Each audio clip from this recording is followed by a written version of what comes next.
All right. Hello, everyone. Welcome to Native Growth, the podcast that peels back the layers of our human experience to reveal our innate truths. I'm Lauren Jean Brabson, and I'm here today with my good friend and the very wise and intuitive and powerful Heather. Hello. We're so excited to have this episode. It's Leap Day. It is Leap Day. And we're talking about quantum leaping because I couldn't resist the opportunity to talk about quantum leaping on Leap Day. I feel like that's like the best nerd jump. I know. And it honors everything that is either one of us. Yeah, it kind of is. Just, it really it's does. like a nerdy, quirky little corner of like intuitive spiritual wisdom. It's very air sign. It's got to all fit. Yeah, we just bring all the pieces together. And I have this thing for really liking to give my episodes funny titles. And so I like have to make it all fit in with that too. Quantum Leap Day. Quantum Leap Day. We're just gonna, it's the mashup of Quantum Leaping and Leap Day. It's Quantum Leap Day. Let's just jump right into it. Yep. We're just gonna leap right into it. For sure. Yep. All right. So tell us about yourself, kind of like how you've kind of developed your intuition over time. What brought kind of like quantum leaping into your field? Well, I'm Heather Reich. I practice as an intuitive, and we use the title mental alchemist, but really I just help people get unstuck from the mental fuck that they've likely brought upon themselves. Don't operate in a belief system that says anything other than you're in control and you're in power of your own life and your own path. Yeah. Like there is a source energy, but to the separateness from the idea of like a God is like long past in a different lifetime of belief. And so it's kind of like everything is happening all at one time and absolutely nothing is happening at the same time. You know, and at any given point you can kind of look around in your dimension of your reality and see what is and isn't working and what does and doesn't fit right and what does and doesn't feel right. And at any point you can change it. It really just requires that you be willing to either change yourself or be adaptable to the change around you and surrender to that's around you. That's really the only two things I've ever. I think sometimes we think about like quantum leaping and we're thinking of like the scientists with their glasses and trying to figure out like how are we going to jump through the time machine. Yeah. And I think some of the best quantum leaping I've ever done has been days of being like, I am not doing right. Yeah.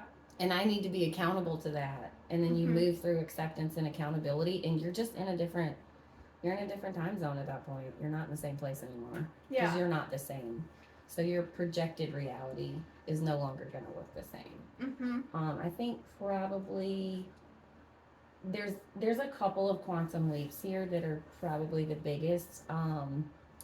Ending drug addiction, ending drug addiction for one, that's one of them. And kind of like stepping out of that. Intuition came by way of like childbirth and having kids and also having always a natural propensity, and then when I would have a child it would get so much bigger.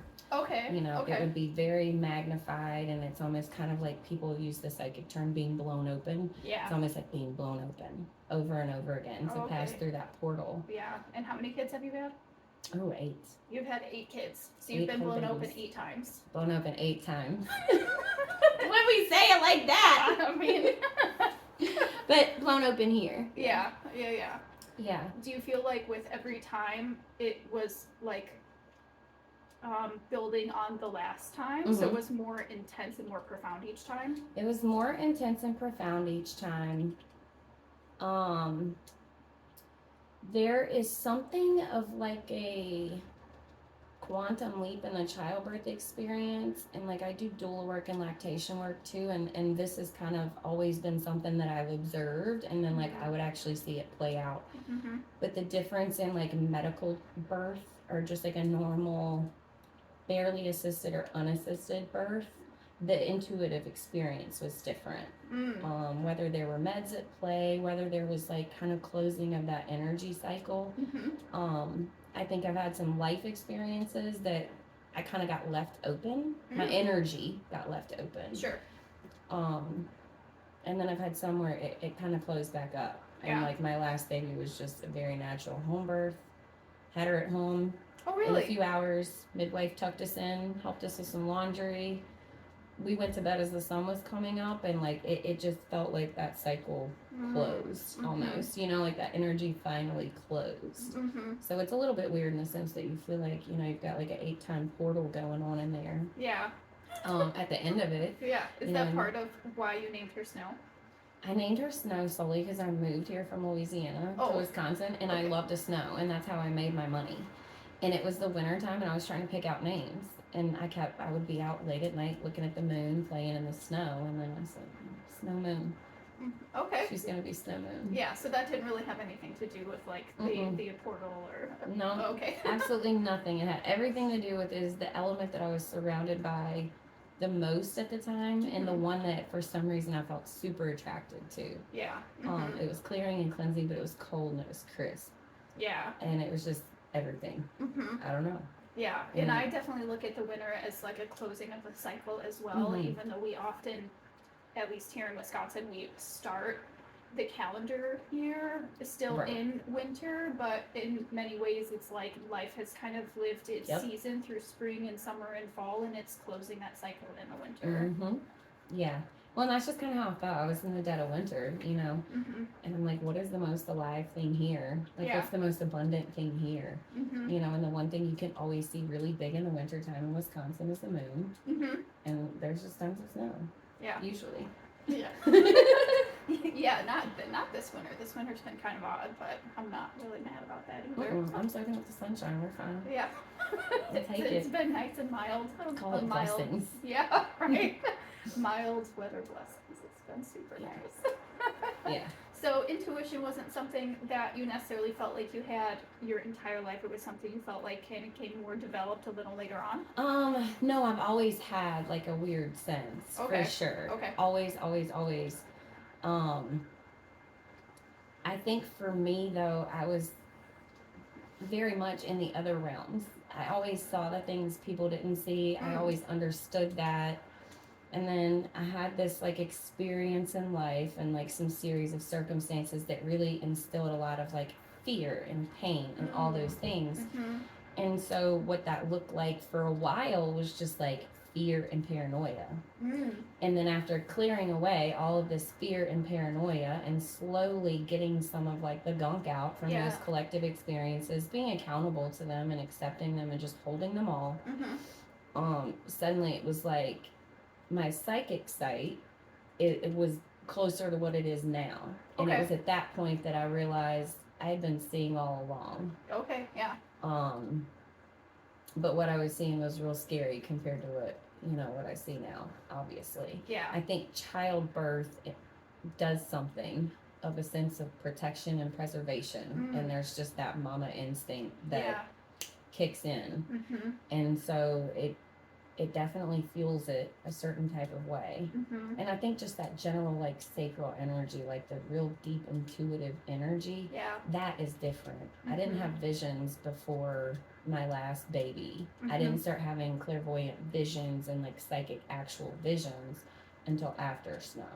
Yeah, which is kind of like, as you're talking about that, I'm putting like 2 and 2 and 2 together, and I'm being like, oh yeah, sacral chakra, water element, snow, moon, like all of these things are aligning with that water element, which is, it's our whole it's our center of creation. Water is the center of creation. She's a Cancer Leo cusper. Yeah. Oh, that makes a lot of sense. Yeah, she's born in the dead of summer, but you know. And she was also conceived and born on a new moon. Oh, okay. So there's just a lot of significance there. But if there is absolutely one childbirth or pregnancy experience that just changed the game and really enlightened me to what was happening, it's for sure her. You know. So that was one of your quantum leaps, is having Snow. Yep. So how did that kind of, I guess, ignite the quantum leap? Like, what was life like before and then after? Because if you had kids already, it wasn't like having the kid was brand new, but life obviously became so much different after that. Life just was different. The sight that I had for self-awareness, who I was, there's so many things that were just different with that experience than prior ones. But I think probably the biggest thing is before I had her, just undergoing a major personality change, you know, and really I went into AA, worked the steps, really not with even having a major substance problem, but like needing the behavior modification, if you will, a little bit. And you did that after snow? No, that was before. Before snow. That was before snow, and so it really put the light back on me and forced me to look at me. Yeah. You know, you're really taught how to look at yourself and hold yourself accountable to your life. So that was kind of the launch pad of your quantum leap. Okay. I would think probably one of the biggest ones. Yeah. I had an experience, and not just being in AA, but I had just a very frank conversation with the woman that I was working with, and we went back to some of like the deepest things in my life, you know, that really fueled a lot, and they were my life crap was the projection of all that, you know, and she gave me permission to just destroy it all. Yeah, burn it to the ground. Burn it all to the fucking ground. Yeah. She gave me permission to hit people, curse people out, go back and find the guy from when you were 10 years. She gave me permission to do all that. Yeah. And when she gave me permission, I was like, okay, yeah, I'm going to do this. And then I went, but that's not what I want to do. Right. And it was in that moment that all like the hate and the anger and the frustration that like I had for these people and these circumstances, I got chills, circumstances and all that stuff, I realized given the permission or the okay, or you might not go to jail, nobody's going to catch you, you can do whatever you want. Yeah. I realized what my heart wanted to do was just be at peace. Yeah.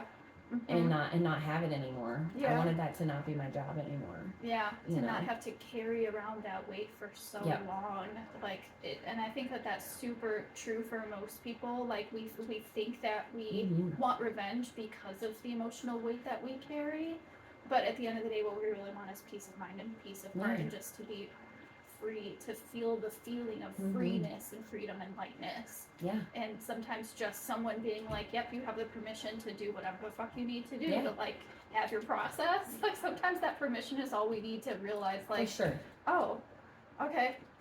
Yeah. Like, I could do that, but I don't actually want to do that. What's it gonna help? You know what I mean? Yeah. And so then what's the next step? Yeah. You know, and that next step, okay, is the quantum leap. Yeah. Because this part right here, the conversation I have with her, for me, is lightening the load. Yeah. Because if you don't lighten the load, you just take the baggage with you into the next jump. Or as you go to jump, then you're tethered. Right. And so you end up with a foot in one and a foot in the other. Right. You're never really quantum leaping then. You're just kind of taking these sluggish steps because you just have like this weight looming that won't allow you to really take off. Yep. 100%. Yeah. I think that conversation was the load lightener. Yeah. That brought me to just the next place, you know, and the next place was really just kind of that admission of like, I'm not really sure what I want out of my life. And I've always based it on what I didn't want, and I don't really know what I do want. Yeah. So like, okay, now what do I want? Yeah, you yeah. know? When all of a sudden your emotional load gets so much lighter, and then all of a sudden you're like, well, now I'm looking at a blank canvas, because if I'm not identifying with those things anymore, then who am I identifying as? Right. Yeah. Yeah. So that was like the quantum leap prep. I think that was a quantum leap prep, and I think the next big leap would be moving here. For sure. You know. So you had snow in Louisiana? No, I had snow up here. Oh, okay. I mean, this is probably a 5-year process. Oh, okay. All right. For a few years, you know, this was like 2017 that I had this meeting with this woman. Oh, I met okay. with her This a few was times. a while ago. Okay, yeah. okay. And then 2018, I ended up moving here. Okay. And then I had her the summer of 2020. Oh, okay. So a real fast jump from what am I going to do in this phase of life? I don't know what I'm doing. To, okay, now here's what I'm doing. You know, I think the underlying intention was that I always knew there was like so much in there that I was not like actually like working with or through, or had never really like healed from, I guess. Yeah. Kind of just keep going to the next thing. And it's like the healing part is not the owie, it hurts. The healing part is the scab and the new skin growing, which means how do I need to be? Yeah.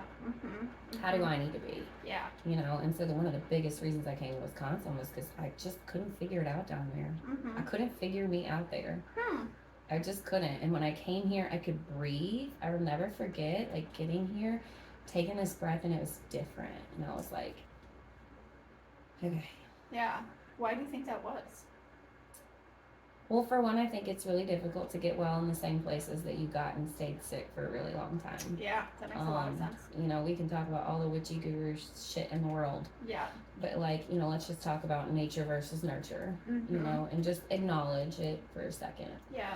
And I held space for that. The other thing is that there was a lot of expectation on me in my current state of how I was to show up as a mom or as a daughter. And maybe it was self-perceived. Maybe it wasn't even placed. Right. Maybe it was just basic responsibility. But I could easily recognize that whatever methods and, like, basic things were working for other people were not working for me. And so I kind of just had to carve my own path. Yeah. I just knew it wasn't, you know, I didn't fit in boxes very well. Yeah. And so I would get a little bit here and then be right back down. Yeah. And that comes with, like, learning to let go of the attachment to outcome and not have the goal. Yep. You know, where do I see myself? How do I want to feel? How do I want to be? What do I want to be able to do? Not where am I going and what does it look like? Yeah. You know? Yeah. I think we really have to be able to create our current reality and whatever it is that we're trying to create for our future selves from more of a place of feeling as opposed to a place of logic. And I think that that's what often many people feel like they get put in boxes.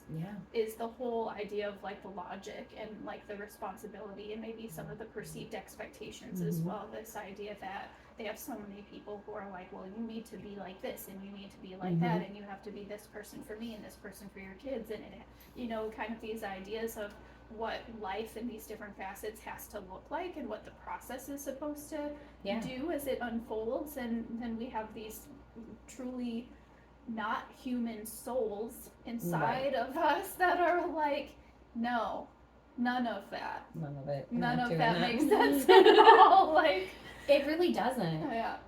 Well, and some of it was the quiet. You know, when you move away from, you know, family and kids and the home and, you know, just everything, just all of it. And I'm gonna move here now, and I'm gonna figure this out once and for all.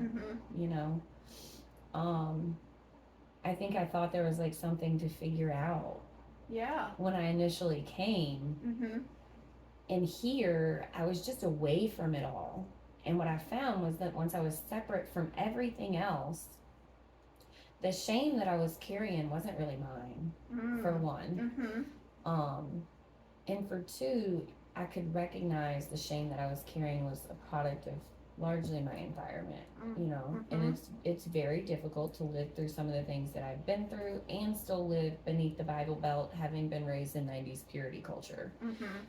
There's an element of perfectionism and there's an element of, like, shame that's real prevalent. And so when I got here, I think that first breath, I recognize it often, is when I release the shame of something. Yeah. When shame I release the so shame, heavy. You know, and so that's it, you know. And that's what brought me to shame as the generational curse, and then spiritual work, honestly, after that was just letting go of the shame. This is what I've done. This is who I am. This is the product of it. This is how my world looks projected out because of it. But this is mine, and this is me, and this is what I'm going to do. Yeah. And either this is how I'm going to clean my mess, or this is how I'm going to create the future, or this is how I'm going to surrender to the destruction of self. Whatever the case is, this is how I am going to do it. And when I came here, I got a chance to just, I do it. Yeah, you do it your way. I do it my way. This is Burger King and you get it your way. It is. It is. It totally is. I wear my crown daily. And I kind of laugh in jest because it comes at a cost. You know, like, quantum leaping does not. It's not for free. It is not for free. No. You know, like, I've got people in my life that it's taken a long time to get to a place of understanding, but I could see even back then. Yeah. I could just see. You know, I could Yeah. see what was supposed to happen. And so we're talking, you know, like we just talked about the timeline. We're talking about 6 years at this point, 5.5 years almost that I've been here. Mm-hmm. That's a really long time to carry the tears and the pain and calls from home and traveling back and forth and, you know, having circumstances dictate when you do and how you don't and all those things. That's a really long time Mm-hmm. to do that. So, like, I Yeah. always tell people it comes at a cost. Yeah.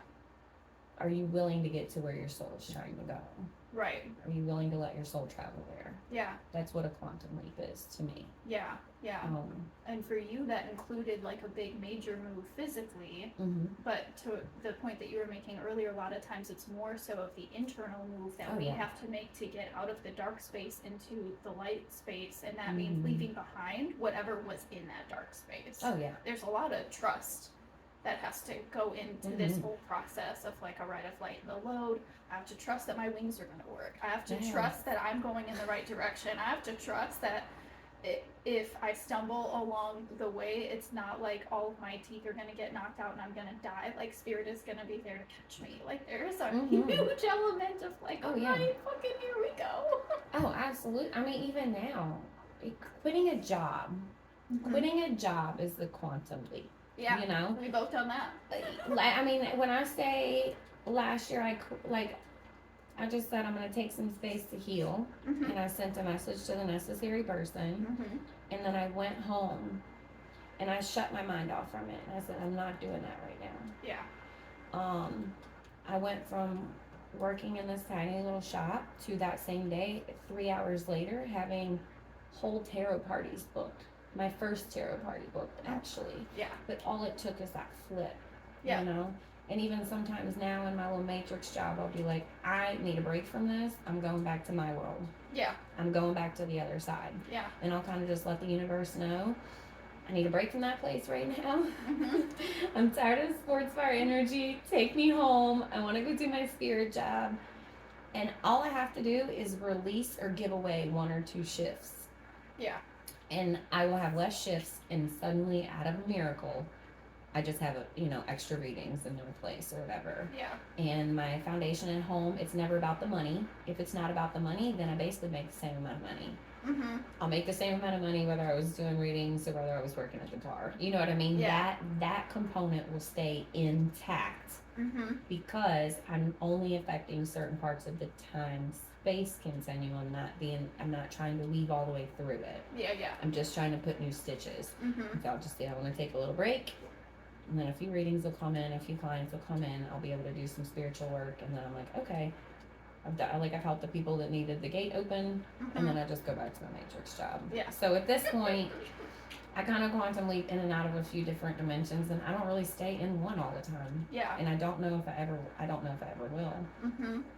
There's a lot of people in other dimensions that my soul is still pretty hard set on helping. So. Yeah. Was that part of leaving Louisiana as well and moving here? Is like you had to leave a job and like trust that there was gonna be better things for you here? Did it feel really uncertain? So I came here with a job with a landscape company and a job with a snow removal company already set up. Okay. I moved here December 2nd.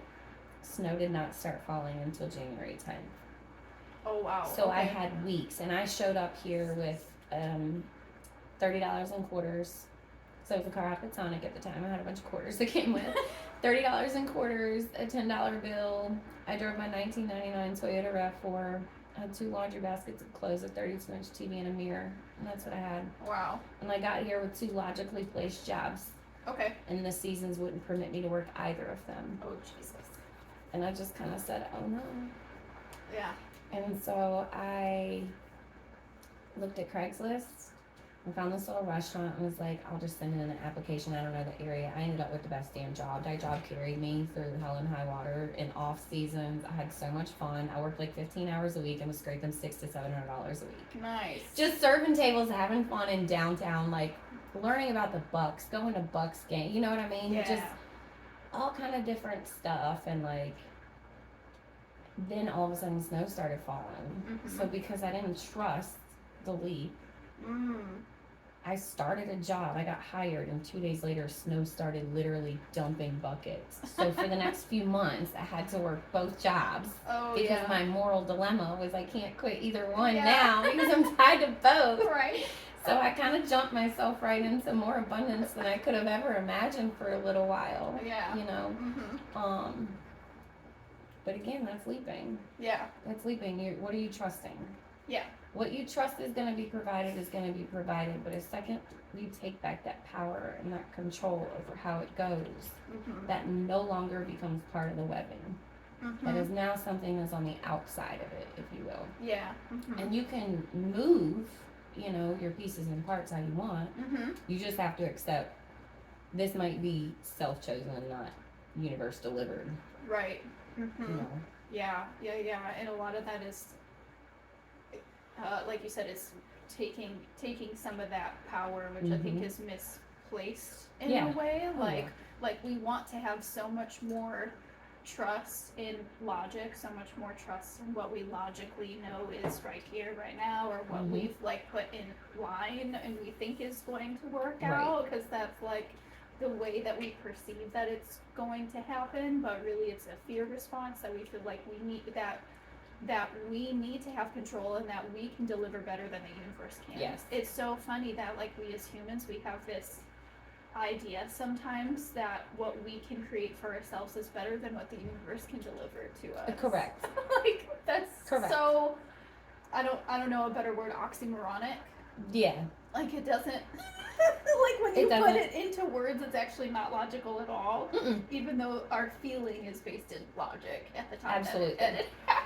Well, and your experience gets based in logic because it starts to engage once your senses pick up on what's going on. Yeah. You know, you'll receive information through your senses, and then it immediately goes here for processing. Yeah.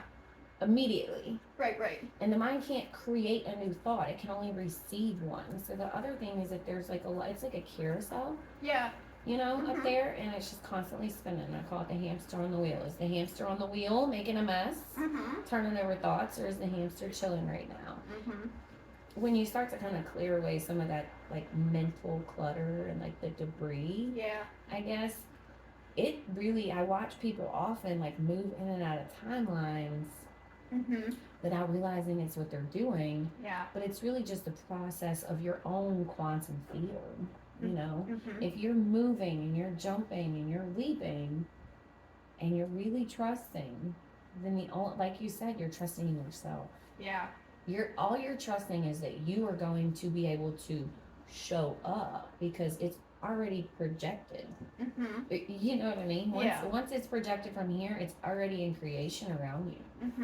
So then it's a matter of trusting myself. Am I going to be able to show up to this? Yeah. Am I going to be able to handle this? Yeah. You know? Yeah. So it's that quantum field that's created by the mind and heart, and what we're like, okay, yep, like I'm just gonna receive this good shit that the universe is gonna, this comfy bed that I'm gonna land on that the universe is making for me. I can't see it with my human eyes, but I trust that it's there, and then because we trust it that it's there, then it is there. Yeah. But the second that you come back into that fear response of like, is it there though? Well, then the universe is like, fuck you too, and it takes that thing away. It is. You know, and I think we talk about like, I think partnership integration and like new jobs are like that, right? Because when you move into something new, your energy starts shifting. Yeah. Right? It starts integrating, you're receiving, and then you're projecting back out, and vice versa. However, that interaction takes place, and so you're not the same anymore. Yeah. You change a little bit. Yeah. And so it's kind of that like bringing your energy with you wherever you go. But no matter what, you're always going to have your energy. Yeah. You know? So if it's something you've created out of fear, then you're going to experience the thing that you fear the most. And why do we fear it? Because we don't view ourselves as being equipped. But the truth is, in quantum leaping, you just operate under the assumption that you're not equipped, but you'll get there. Yeah. You just kind of admit, like, yep, I'm not equipped for this shit at all. Yeah. But it doesn't matter because I'll Yeah. become equipped when I get there. There's like a saying in church down south, God doesn't call the equipped, he equips the call. Yep. Yeah. And it's written in like every single thing because like I was qualified for 0% of anything life has given me. Ever. Unfucking qualified. I'm unqualified to be sitting on a podcast. I'm unqualified to be driving 30 minutes out of the city in a state where I'm not from. I'm unequipped to live 1,000 miles from home and somewhere I can't run around barefoot all the time. You know what I'm not equipped for that. I'm not shaped for that. I'm not shaped for city living. Yeah. But I do it. Yeah. You know. You do it every day. Every single day. I get up every single day and run around barefoot in the city. Like, you know, like you just do it. You literally just do it, and then you take a break to hear where the next step's coming from. You know? Yeah, and I think a big part of that too is like when you land in that place where you're like, okay, I'm not equipped for this right now, but I'll become equipped or whatever. Like part of that is not necessarily the belief that the universe is going to give you like exactly what you need when you land in that spot that like poof, it's all going to magically be done, a complete product, I guess, if you will. Like I think about where you live now and the backyard space that you have, right?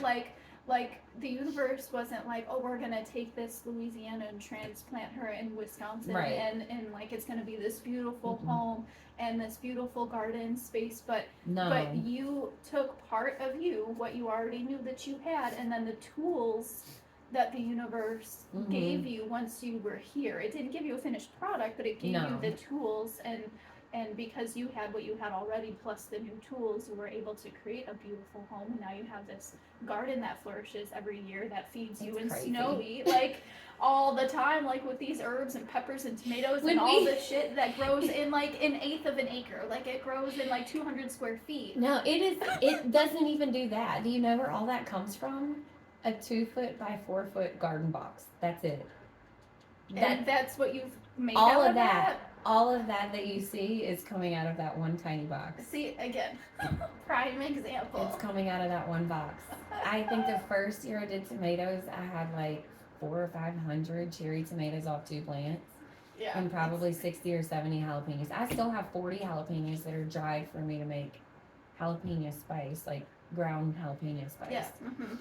From the garden last year, and that's just what I took off at the end because they were about to freeze. Yeah, I remember that. You were like, I don't know what to do with all of this. We ate a lot of pasta, we ate a lot of pizza, we started making our own dough, like, we just were rolling with it, like, it makes no sense. What comes out of that garden box absolutely makes no sense, and I live in the middle of the city, you know what I mean? It is very... You live right next to Miller Stadium, for God's sake. Like I'm in the city. You don't live in a space that's got like 5 acres of open landscape. Like no, but like I have a little fire pit in the backyard we put in. You know what I'm saying? I had great tools. I had a husband for a while. That was the best tool I had. That was helpful. He did so much. Did I just call my ex-husband a tool? I didn't mean to do that. Not like that. But no, I mean, like, you know, it was. I moved into someone else's space.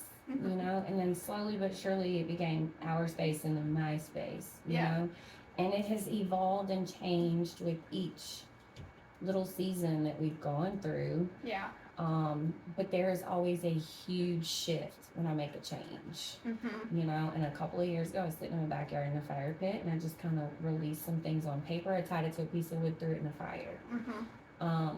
6 weeks later, my husband was gone. I had tomatoes growing. Like, we were singing and dancing every day. I was absolutely fucking miserable. But I knew I was on track.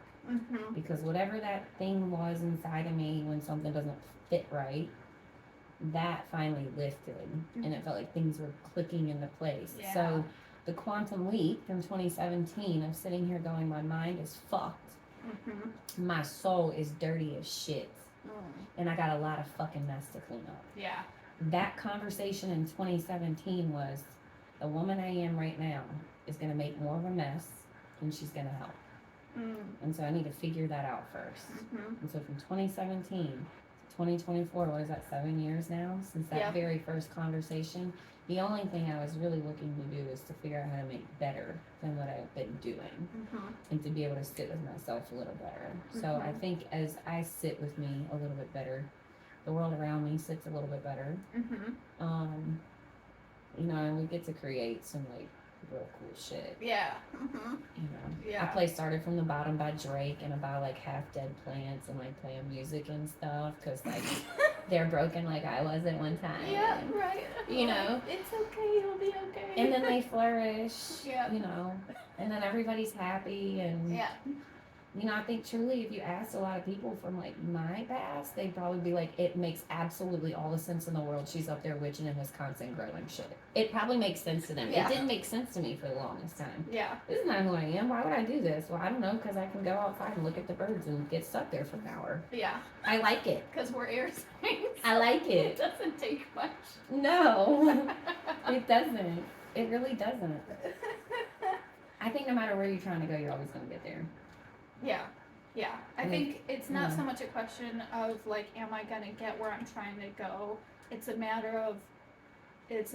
of your own time space continuum. Am I gonna get there trying to swim upstream against the current, and am I gonna get there with this huge heavy load on my back of shit that I should just learn how to leave on the side of the road? Am I gonna get there a mess, or am I gonna lighten my load, Right. clean up my mess, prepare myself first, and then make that leap in, you know, in 1 year instead of 10. Yeah. You know, it's about like collapsing time, at least as humans experience, so that in our lifetime we have the potential and the capacity to go farther. We'll go further and also get more grounded and rooted in what is like authentic. Yeah. You know, it's a lost world out here. Yeah. And so finding a place of authenticity is really what quantum leaping is about, because you can move into any dimension, but if your frequency cannot align with the frequency of that time space continuum, then you're just woven into something that's kind of like an energetic prison cell. Yeah. You know, you'll be where you thought you were going, but you're not going to be happy. You're not going to experience joy. You're not going to be able to find gratitude. You're not going to be able to see source energy and things. You won't be able to do all those things. And so I think there's equally some importance of like the time space continuum of recognizing the vibration we're in when we make that leap. Yeah. Because if there's a leap you're trying to make out of fear, you're going to land yourself in a fear timeline. Yeah. You know, like I'll see people come to me and they kind of are quantum leaping without realizing it because they're in fear. And so they're running for something. Yeah. And then 4 years down the road, the very thing that they were running from is the very thing they're sitting in now. Yeah. And it's because the entire life was built on that vibration. Because the time-space continuum also has a tone to it. Yeah. Right? It has a tone. And so that tone, what's in your soul, what's in your heart, what's driving you, becomes kind of like, you know, we get like that time-space continuum, like that weaving of the fabric. It's whether or not it's velvet or whether or not it's like glass. Yeah. You know. Yeah, most definitely. I was thinking while you were talking about some of like the prep, your quantum leap prep, and like going back to some of those things and some of like the way that you described like the mess that you had when you said like your soul was dirty and your life was a mess and all that kind of stuff. It kind of dawned on me like there are people who will realize they're in that situation and just be like, well, fuck it, like they believe that they're buried so deeply they're never gonna get out, so it's like, fuck it, I'm gonna keep doing what I'm doing because I'm never gonna get out of this. And then there are the people who are like, I cannot keep doing this. Yeah. I have to clean this up. You know what I mean? Like, do you, in your experience, what do you think it is that separates one type of person from another? You know, I think you either do it or you don't. It's just a matter of choice. I think there is so much that comes down to like the power of choice and being able to like own that. You know what I mean? Because there's a couple, even just that, okay, like the mess, right? Let's talk about my house for a second, right? I had bought this little trailer. I used my whole inheritance for like that little car that I drove here in, 2-bedroom trailer, piece of property. I was in this dream life with one of my kids' dads. And I was gonna, like, you know, farm on this land and stuff. Girl, there was trees in the yard. There was no grass. It was just, it was not what I thought it was gonna be. Okay. I went on logic and I'm gonna make it work with just this. Yeah. And so when I left and came up here, I'm like, it was paid off. I didn't owe any bills on it. It was fine to just sit, right? And then fast forward, this has been sitting there. I've never gone back home to it. It's been there for 4 years at this point, just chilling there without me there. And last year, somebody was putzing around on it and set it on fire. And so on accident? On accident. They tried to scrap metal off of it. Oh. And the hurricane took the house first a few years ago. Okay. And so the remnants were there. There was some debris there. And somebody tried to take that and caught the property on fire. So after I've already lost the house, yeah, I now have this third of an acre. Somebody caught it on fire. And if I don't get it cleaned up in 20 days, and I'm in Wisconsin, they're going to charge me, put a $10,000 lien against my property. Oh, yuck. Now, I just so happen to have a buyer in the back pocket, somebody that had been asking me. I messaged him and was like, are you interested in purchasing? You'll have 20 days to clean it up. And within 30 days, I had a cash sale. And my father helped me handle the sale. It was sold. And I had money that ended up being put away. And that money paid all my bills. I had like a government assistance period, and then it paid all my bills last year when I was in the hospital, when I almost died. So there's an element of being able to be real loosely attached to everything, right? Because leaving this home behind and not tending to it, that's a home, right? It carries its spirit. Yeah. I'm not tending to it, so the universe is going to go, she doesn't need it. Yeah. You know, not to say that the universe is out here doing things, right? But the energy my energy is, I don't need or want that. Yeah. I just don't want to get rid of my investment. And so here comes the opportunity to reinvest the money. Yeah. And so I did. I invested it in keeping myself afloat and taking care of myself and allowing myself extra space and time to heal physically coming out of the hospital. Yeah. The rest of the money that was left over, I put it into my car. You know what I mean? Yeah. So I live in a reality without a car note. That was one thing. I didn't want a reality with a car note, so I don't have a car note, but I have a used car. Yeah. So I put the money into the car, you know, because that's where all my focus went. But yeah, no, even, and I'll get like vulnerable for a minute if you really want to, but like my oldest kids are almost 17 and 18, and you know, when I moved, it was like difficult, but they also kind of like, we kind of had I see you. And so I was here for a couple of years, and they finally said, we get it. And like, we're proud of you. Oh, that's nice. You know, and like, they never even wanted to stay with me at my house. Like, their dad would drop them off to me, and I'm like, I don't understand why you don't want to be here. You know what I mean? Yeah. And then they would want to go right back. And like, they were, my 17-year-old was here for the birth of Snow.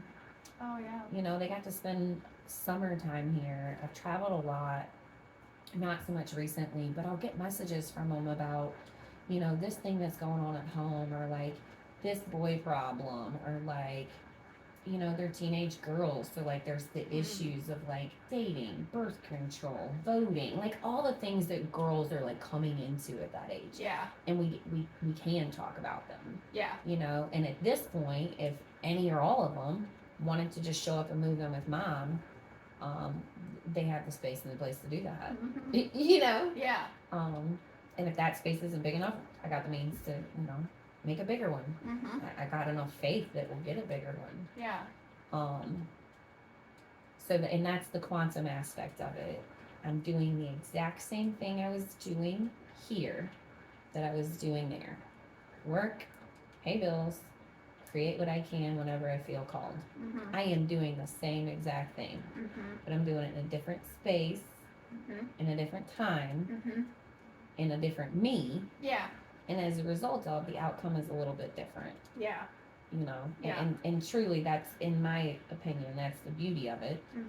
That's the leaving behind the mess. It's like you don't really get to do that. You don't really fully get into the leap until you kind of like tie up your loose ends and stuff, you know. And so now I'm at a point where all the loose ends are tied up, and everybody is just kind of in an understanding of you live in Louisiana because you want to, but you could come here if you want to. You know what I mean? Yeah. Like, whereas before I couldn't even give my kids that option. Yeah. I could not give them that option. I couldn't give them any options. Right. At all. Yeah. So it's not so much that life is.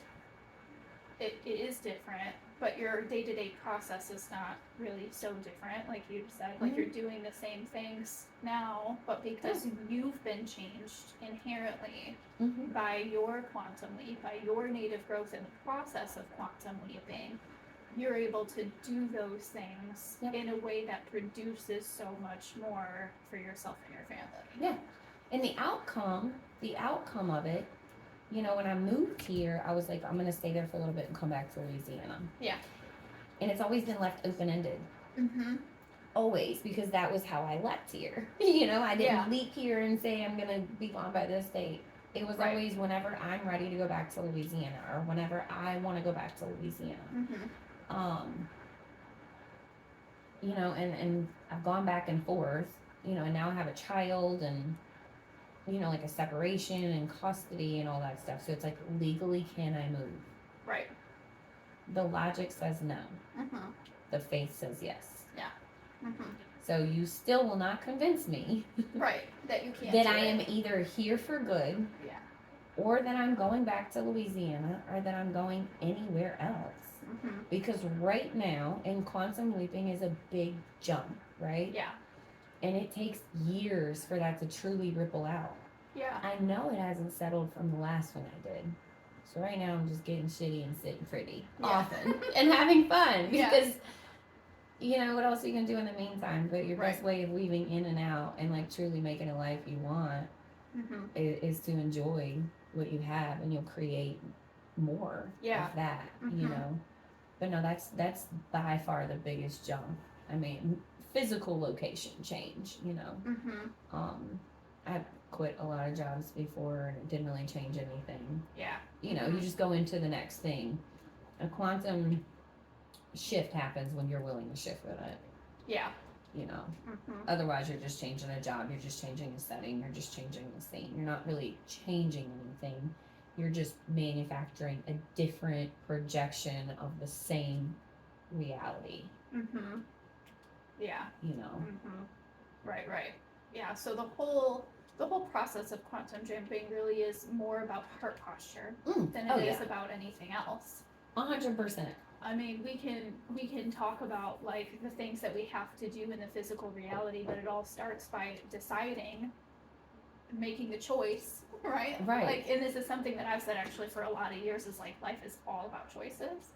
We absolutely choose not just our actions and our behaviors, we absolutely choose who we are and who we decide that we want to become. But it's when we decide that we are going to adjust our heart posture into a better place of, hey, I'm willing to receive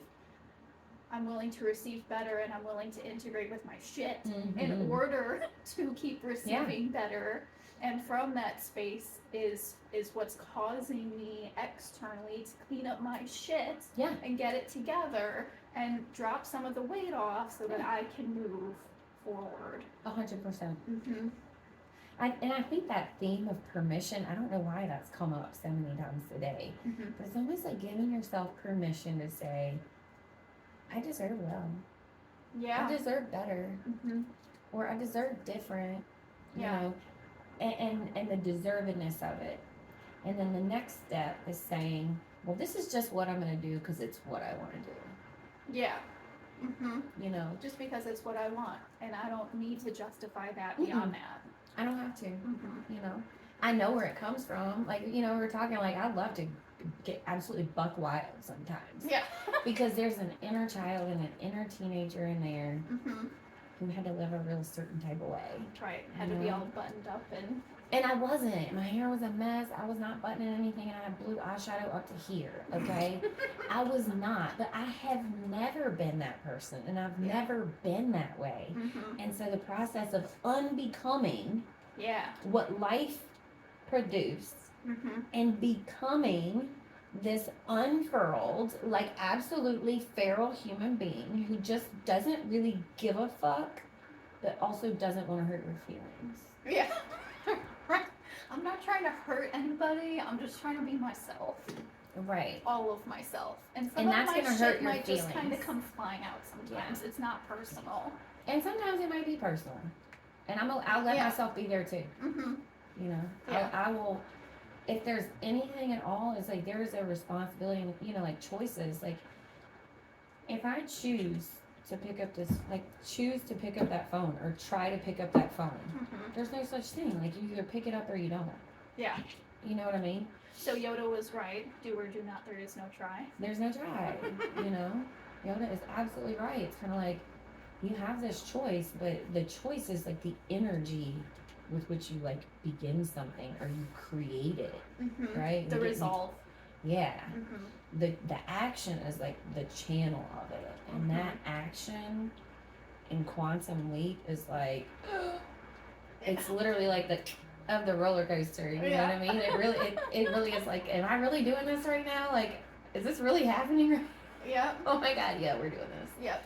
Yeah. So it's like Yeah, you resolve that you're gonna go from point A to point B, and you resolve to get on the roller coaster. Yeah. And then the roller coaster takes you from there, and you don't really got to worry about Mm-mm. the rest because you've already done what you needed to do to get on the roller coaster in the first place. Yeah, you were tall enough to get on the ride. That's all you had to do, and buckle your seatbelt. Yep.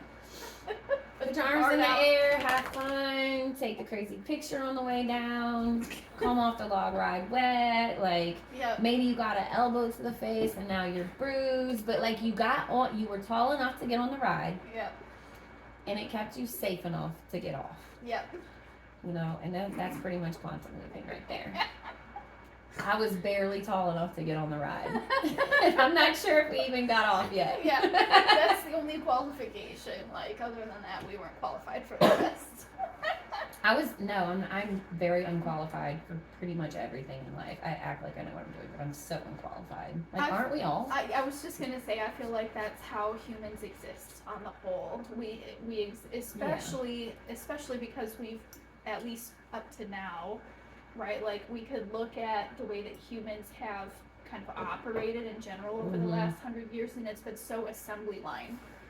Right, yeah, like even in school, right? Like they assembly line you from grade 1 to grade 2 to grade 3 and so on, and then society has kind of done this assembly line of like, okay, you go to school, you graduate, you go to college, you get a good job, you pay off your debt, you get a house, you have a family, right? And like you retire and go to Florida or like whatever the fuck it is, and like so on the whole, the way that humans are becoming now, the way that we're choosing to see our own inner evolution and the way that we don't fit into an assembly line, we're all so fucking unequipped for whatever we're doing. We're all just out here trying to figure it out. Right. Pretty much. Yeah. Quantum leaping or not. Well, and I mean, I think everybody's just trying to figure out in the same, like, wet paper bag. You know what I mean? Like, everybody's just trying to fight their way out of the same fucking thing. Yeah. You know, and I think the second we kind of recognize within each other is like we're all just trying. Yeah. We're all just being our best, showing up our best, or maybe our worst, but showing up authentically, just showing up in general, and doing what it is we feel called to do, or whatever our trauma tells us we need to do. Yeah. Or whatever our emotions tell us, however we need to respond. And no matter how perfect or imperfect or perceived that is, you're still doing it. Yeah. This is one whole being, you know? So it doesn't matter if you make this change or this chance or like this move. This is going to stay the same and change at the same time. But it's not going to go anywhere. It's still going to be totally you. You know? And so no matter how far you jump, you can't ever outrun yourself, and no matter how far away you go, you can always come back to yourself.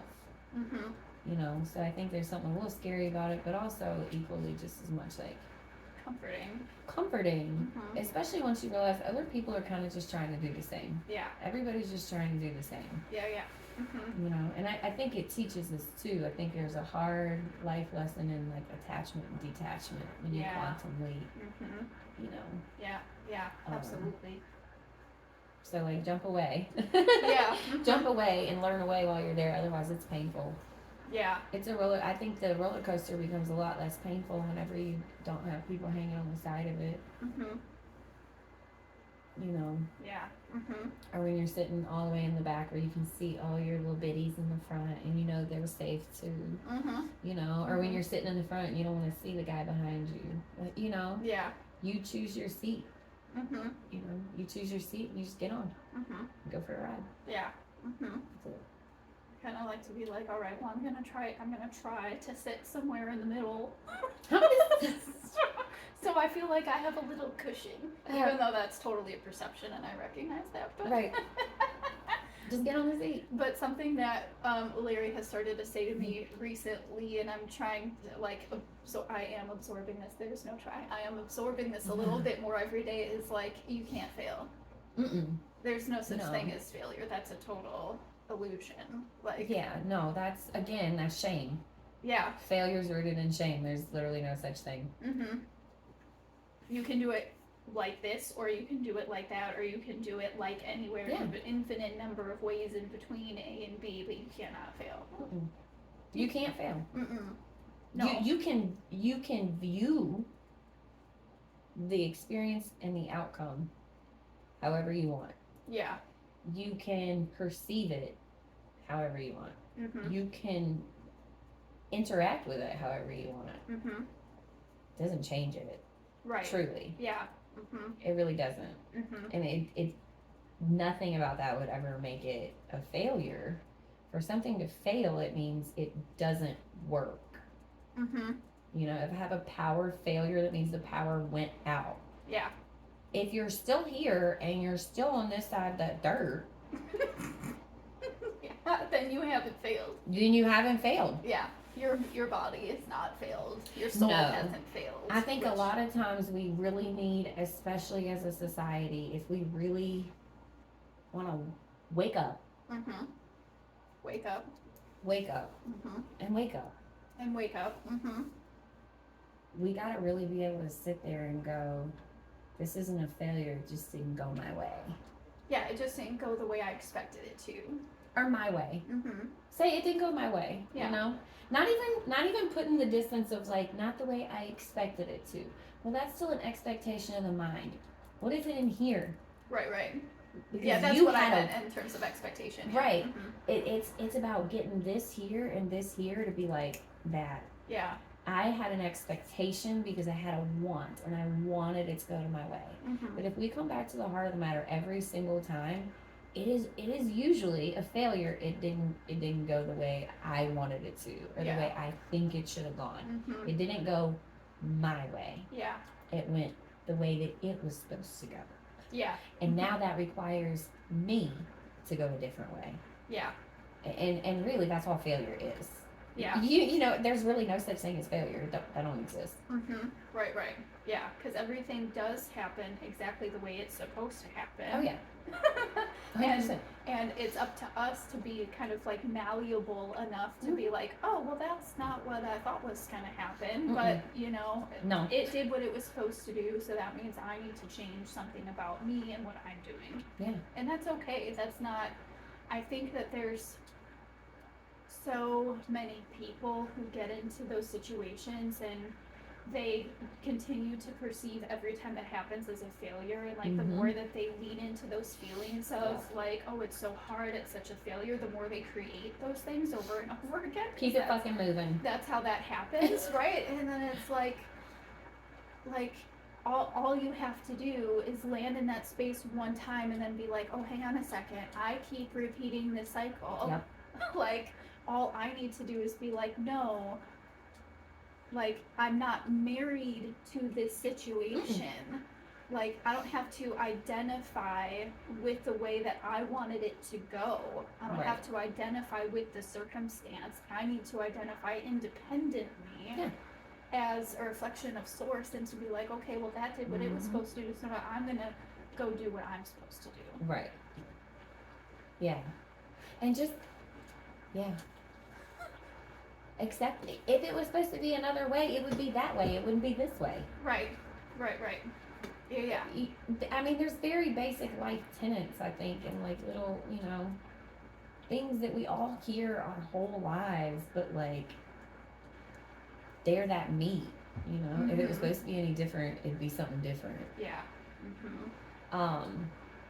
But that's again, I think, another one of those like reflections of thinking that we're more powerful than the universe. Well, what's crazy is like you are the universe. Right. It's like you don't need to be more powerful than the universe. You just need to embody the universe and allow it to express itself as you. You already are the whole shebang. Yeah. Literally every single being already has the fractal of the whole shebang. Yeah. And the universe is constantly expanding. It never stays the same. It never shrinks. It never goes like, oh, I'm comfy here, so I'm going to stay put. No. It's constantly expanding and moving and growing, and that's what we're designed to do. Well, it's all energy, and energy's kinetic. Yeah. It moves. It's always moving. It's never static. It's right. always, Yeah. At least in these containments, it's always moving. It's kind of like how motivation comes after action. Sitting around waiting for the motivation to do something is like, that's not how it works. Yeah. Motivation is what happens after the action. Yeah. You might get the initial jump start, but like you're really waiting for the motivation. You're gonna be waiting a long time because it's energy's got to get moving. Yeah. And a lot of times once you get the energy moving, that's it.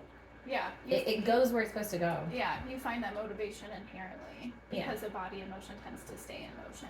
I like to sit in my shit. We talked about this earlier. Sometimes I'll just rest up and hole up and sit in my shit for a little while and then be like, okay, I'm done with that now. Yeah, because we also have to recognize the limitations of our human body of being like, body emotion tends to stay in motion, but sometimes part of that motion means that the body has to rest for a hot minute so we can keep going. Well, and I think it's just finding alignment in general too, mind, body, soul. I think the body gets forgotten about. It does a lot. Even though it's our antenna, it's our tool for reception. Well, it's our tool for reception, and also I think like we get so scattered sometimes too. Like we live in like the culture of, I don't know, do we call it New Age spirituality? Is it how we refer to it now? What the fucking term is? I don't fucking know. Sure, we can. But everybody's doing better, right? Everybody's waking up. So like people are eating differently and they're working out and they're going to the gym and drinking more water, and it's like, okay, do all those things. And then what happens is people forget that it's mind, body, and soul. And so then what happens? All of a sudden they're like, oh shit, I see things. And it's like, not necessarily dead people, but like, ooh, I see myself. You know? Once you start clearing out the gunk, people see it, and so I think we, on the whole, are kind of in an age of building the coping tools and ability to ground and like really bring some of that in. Because without it, the body will burn out. I've experienced it. I know what it feels like. You've experienced it in some pretty extreme ways. 100%. Can we talk psychic for a minute? Okay, so I have a couple of years ago I had an experience where I was in a meditation. Stone cold sober is the day is long too. Might I add, I was doing fasting at the time. And I had a vision, and it's almost like something telling me how these bodies work and what plays a role and what doesn't, and that's what we're talking about, like people, substances, all that stuff is equally important, the vibration that you're interacting with it, right? But they broke down how the bodies work for me and kind of like these like certain energy channels, and so like fast forward, I ended up with people for like a year that were in rapid spiritual awakening. And these people are very upper chakra overactive. The lower two are completely underactive or underdeveloped, or maybe they're fighting for a seat with each other and trading off power in a little bit of way. So like sexual seeking or financial control, like those are two that I was seeing, that root and sacral stuff. Mm-hmm. The idea of not tending to the body in the process is wild to me. Mm-hmm. But it is equally imbalancing to focus solely on the body, because Right. what will happen is then the mind wakes up, Mm-hmm. and when all this flips on, it starts firing. Mm-hmm. The physical will start to react to that opening and that overactivity in those upper chakra system. Mm-hmm. And so it'll be like rapid fire thoughts of guilt, shame, fear, da da da da, like all these things. Yeah. And so what ends up happening is when a person is in overactivity upper, Mm-hmm. they start projecting out Yeah. that reality. Yeah. The fear, The the fear. shame, the anxiety. Yeah. So I always tell people, don't not do the next best thing to make yourself better. Yeah. Just do it balanced. Yeah. Mm-hmm. You know, my one of my biggest awakenings, my physical being awakening, my actual physical being a few years ago, I started seeing a chiropractor, and all of a sudden I started having trauma flashbacks, and I was freaking out. I had no idea what to do, because it was all starting to like release. And after the fourth session, I was suicidal almost. I was not okay. You know, and I started a therapy journey for some years, like literal years, because so much was in the body. Yeah. It's in the body. Yeah. Yeah, we hold so much in our body somatically. Like, and I love that there are more people that are waking up to that as well. And they're like, oh, if I start, you know, moving my body in these certain ways and shaking some of that loose, it's going to come to the surface and I'll be able to get rid of it. And they're like, oh, now I'm more flexible and like I feel better. Like, well, good, you should. Right. But there's still a lot of people who, you know, are less aware, I think, of that. Oh, kind for of sure. Like the, what do they call it? Like the brain body axis. Very much so. And I think, you know, look, we live in a world, I don't think there's, we won't get controversial, but I don't think there's any denying that, like, we live in a world, it's an illusion, and people are just flat out lied to. You know, people are not necessarily taught that, like, these chemicals growing your food might produce more food, but it's really bad for your body. Like, basic tenets like that. And so we've strayed real far away from that understanding, and, like, that overall health is your wealth. You know? And I think the more I watch people get into their health, I then watch them subsequently come into their wealth, or vice versa. Very, very seldom is it your wealth brought you your health. It's usually the other way around. It's usually a focus on something to make better, you know, and as it gets better, it becomes whatever it's supposed to be along the way, you know. Definitely.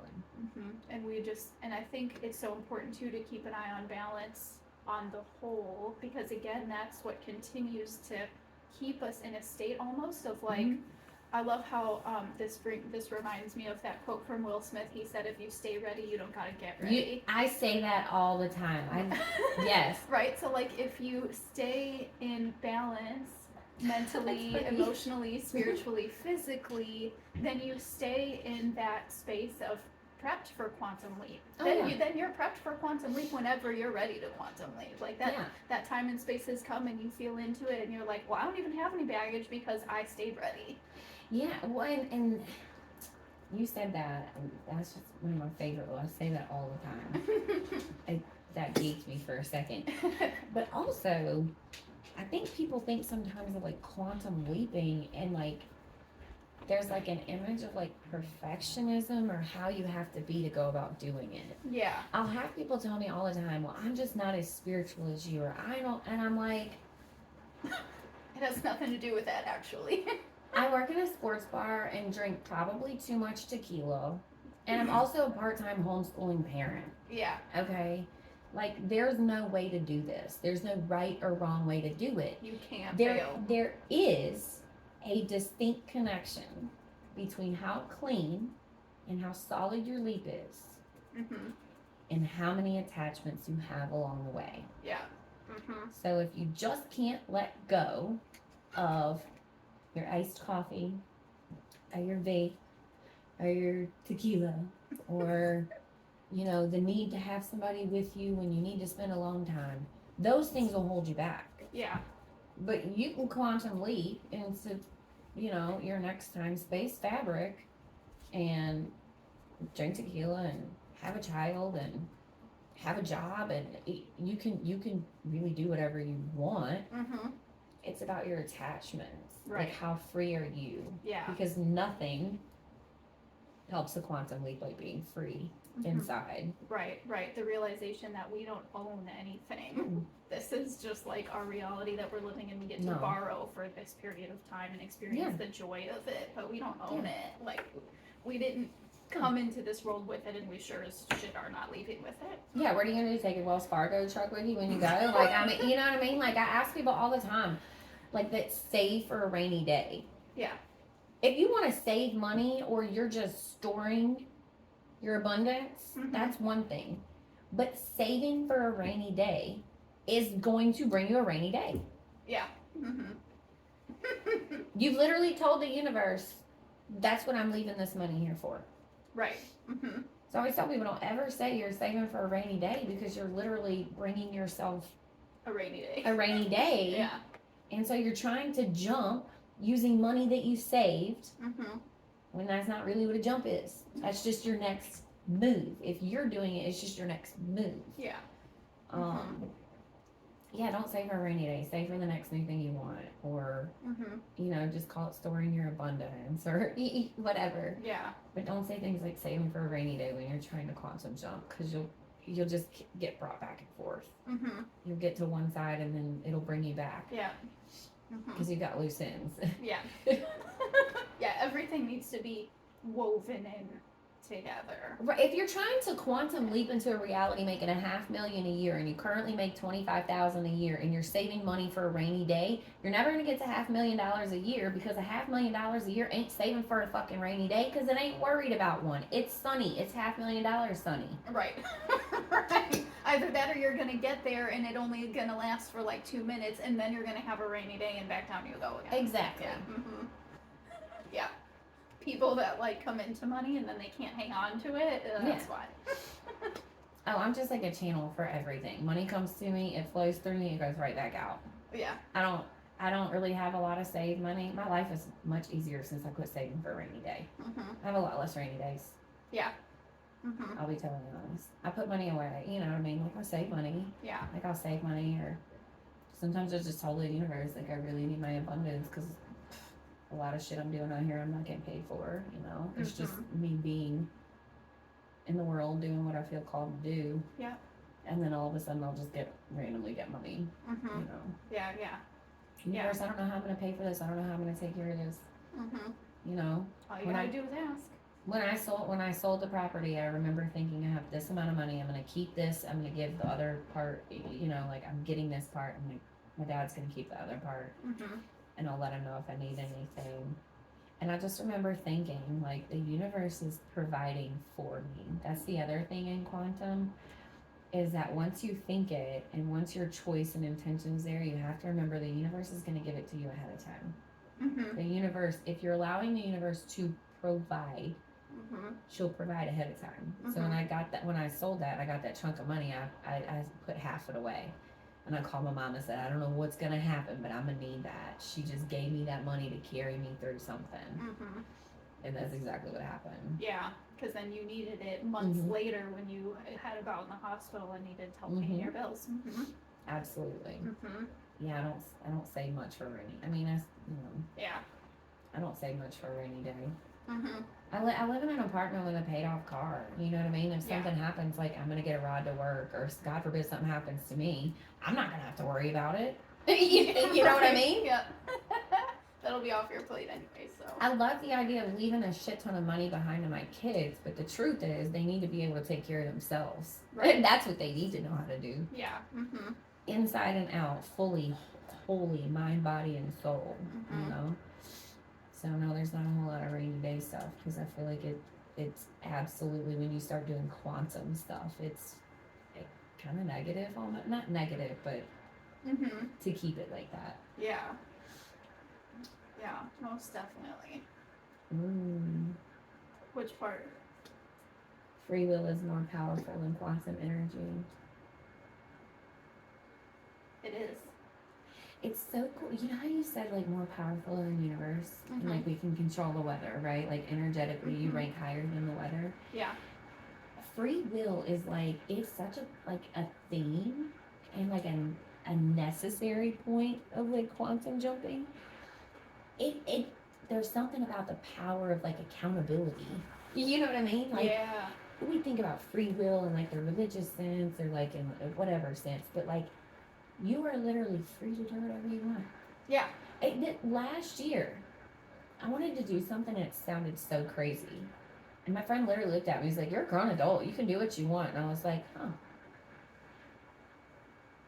This one has to tell me that like on the daily. I never thought about that. You're absolutely right. I can do that if I want to. Yeah. Well, then I can't do that because so-and-so's gonna. You can. Yep. Yep. Do you need any other reason? Right. I started this thing where like when I wake up in the morning and I like open my eyes and I kind of look at the sunshine for a minute and I let myself wake up for a minute and then I start some affirmations, and like one of my most favorite ones is I can and I will. And I will. And I will. I can and I will. Yeah. Yeah. I had somebody ask me the other day where she said something about taking it there, and I was like, look, I'm too old to just be going there. I can go there and I will go there. Yeah. But I'm too old to just be going there, okay? But I can and I will. Yeah. Still. Right. And that's pretty much the theme of life. You know what I mean? Like, yeah. What's the limitation you're placing on yourself? Like I said, I'm too old to go there. Yeah. But I can and I will. Right, yeah. I'm too old. Okay, well, there's no limitation, you know. Obviously, we're talking about, I'm talking about being in a sports bar and keeping myself safe and, like, getting in the hustle and bustle. But on the whole, like, that life lesson doesn't change. Yeah. Depending on the setting, you can and you will. Yep. Period, the end. That's it. That's your determination. That's your free will. Yeah. That becomes your channel. And whatever your channel is, becomes your path for the lead, you know. Yeah. Like, going back to that idea of like you're gonna get there either way, like wherever there is in your life, you're gonna get there either way, but you can and you will either get there by quantum leaping, you can and you will get there by carrying this heavy load and taking 10 years to get there, or you can and you will by somewhere in between. You know, the universe has got your back either way, is ready for you to do whatever you need to do, you know. That's it, what you have to do, you know, because like the universe is always just in response to your energy. Yeah, it's just a mirror. It's just a mirror for whatever you're projecting outward. Yeah. Yeah, so free will kind of like rises above the quantum in a way because for sure you choose the way that you're going to get there. Well, if you think about weather, like that's part, you know, you're still energetically ranked higher than, you know, if we as humans can control the weather, how else can you control? Yeah. Surely you can control the way you respond to the dickhead down the street who was just rude to you. Right. Or your shitty neighbor that left the trash can in the middle of the driveway, you know? And how we choose to respond is kind of how she comes back to us, I think. You know? Yeah. Truly. That's just karma, I think, and just energetic checks and balances. You know, and that shit don't go away, whether you're in free will or quantum energy either. So, how cool is that? Yeah. That free will is more powerful than quantum energy. It is, yeah. Just to read it like that sounds so cool. Yeah, when we were creating the kind of like outline for what we were going to talk about today, I was like, yeah, that part. Yeah, that part. Well, it's been super awesome to sit here and chat with you. It's been like an hour and a half, I think. Something like that. Yeah, it's been awesome. So where can people find you and connect with you online, email?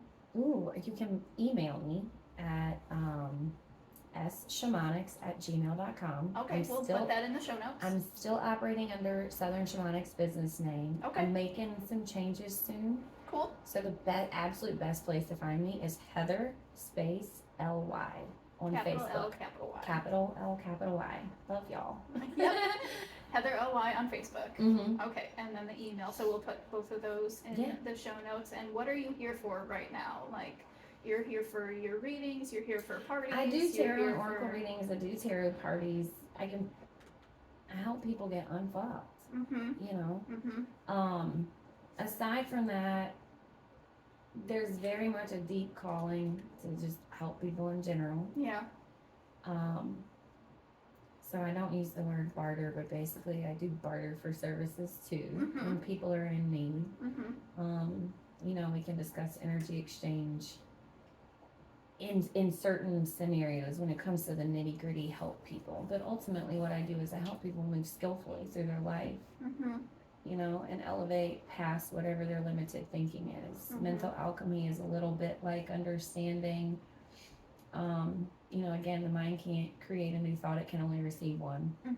And so it's up to the individual to transform the mind so that they can then transform their reality. So what I do is emotionally, intuitively go into the emotional space and listen for the tone. And then I hear everything else through that tone. And that tells me truly what's in a person's heart and where they're coming from. I do couples readings. You know, I do lotus journeys, blue lotus.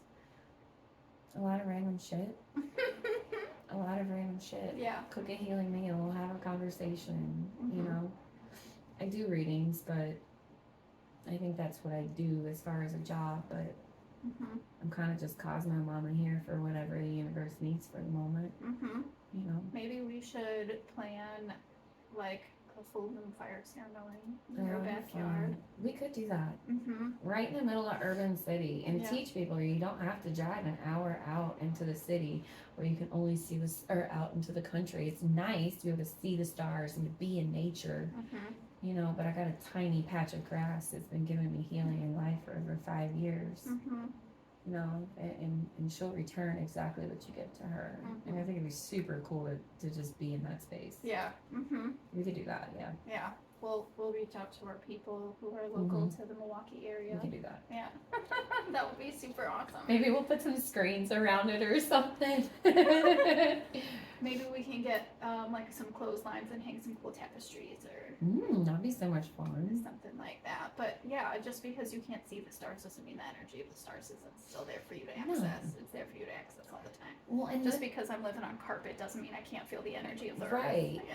Well, and it's kind of like it's cool for me to be in the middle of the city sometimes and not have the quiet of the country and the darkness of it, but literally have all the life all the way around me in the middle of the freaking city and still sit with just that fire and just focus on it. Yeah. There's something real harsh in the lesson and the teaching sometimes of the fire. But there's also a discipline that is a natural byproduct. And so rather than having to discipline myself, learning how to do all this in the middle of the city with all the distraction, all the chaos, it's taught me discipline. Yeah, definitely like an energetic discipline. Oh, for sure. Yeah. Oh, that fire will bring it to you. All you gotta do is ask her one time. She'll bring it. Yeah. And even outside of the energetics, there's like new studies now that are coming out that are showing that when we look into a fire, it activates our stem cells. Oh, you told me. It activates like the innateness of who we are, who we were born as. Right. You know, so it, in a way, it's a very direct connection for us to come home to ourselves, and sometimes that's hard because that means we have to walk through a hallway of all of the shit that we've piled up in life before we get back to that place. Yeah. But if you're willing to receive the medicine is there for you to have. So. Well, my backyard medicine is not terrible, for sure. No, it's nice. It's nice space. It's so weird how it feels like it's in its own energetic bubble. It feels like you're not even where you were. Like you walk in the backyard and it's like, is this Narnia? Like, yeah, that's totally how I felt. And it's like, not like, crazy. I mean, it's just a chain link fence to an alleyway. Like it you know what I mean? And my neighbor, it's not as if I've got like overgrown shrubbery and like cute archway. It's not that. Yeah. But you can just feel. Yeah. That there is something different there. Yeah. There's a lot of love. There's a lot of shared meals. There's a lot of, and it's a rental property. There's a lot of other weird shit that's been through there too. Yeah. You know, but fortunately that backyard has been my sanctuary. Mhm. When it didn't have flowers, it didn't have plants, it didn't have a fire pit. You Mhm. know, it was literally just patch grass, Mhm. and it was enough for me some days. Yeah. You know, so for me, she's abundant. Yep. And she's huge, and you could not tell me that I don't live in the middle of a country with a big ass field. Mhm. Right. Mhm. Because I get all the food I need. Yeah, Out of her, and then some. Apparently enough that you're like going through the winter with 40 extra jalapenos. Oh, yeah. Oh, I have that. I still have basil from the year before. Oh, wow. Yeah, no, I still have. I actually still, even through the winter, I still got one green onion that's alive in there. Nice. I just went out 2 weeks ago and cut a bunch of herbs and made soup. Mhm. And this, we're talking the month of January in Wisconsin. Yeah. I don't know how she's doing it, but she's chilling back there. Mother Earth is doing a thing for us here. I attribute it to all the birds. We'll go with that. Yeah, I like it. It's because I feed the birds. I mean, we're air signs, so we can totally go with the bird thing. That's what I go with every time. I mean, I saw 3 hawks yesterday, so I'll I go saw with a it. pair of crows next to a pair of geese. Oh, interesting. Mm-hmm. That's really interesting. I know, right? That sounds like another quantum leap waiting to happen. Mm-hmm. I went to the labyrinth at Hartung Park and saw a big ass swan. Really? Bunch of like gray and black and brown ducks all around a big ass white swan. I was like, what is going on here? They're gonna think I'm high. And that's okay. I mean, that's fine too, but they're not gonna believe me. Whatever, we're allowed to believe whatever we want to believe. They ain't gotta believe me, I know. Yep. That's all that matters is what you know, you know. That's it. Yep. All right, any last words for the people? Mm-mm. That's it? No, I think I should leave crying now. We're totally doing a Midwest goodbye, and I love it. Yes. Neither one of us are from here originally. Nope. But this is what happens. If you live in anywhere in the Midwest, I think for more than like 3 or 4 months, you just start learning the art. Oh, we're gonna slap our knee and just get up and hit the camera. Yeah. Just okay then. Yep. And stand up. All right then. All right then. All right, so that's that.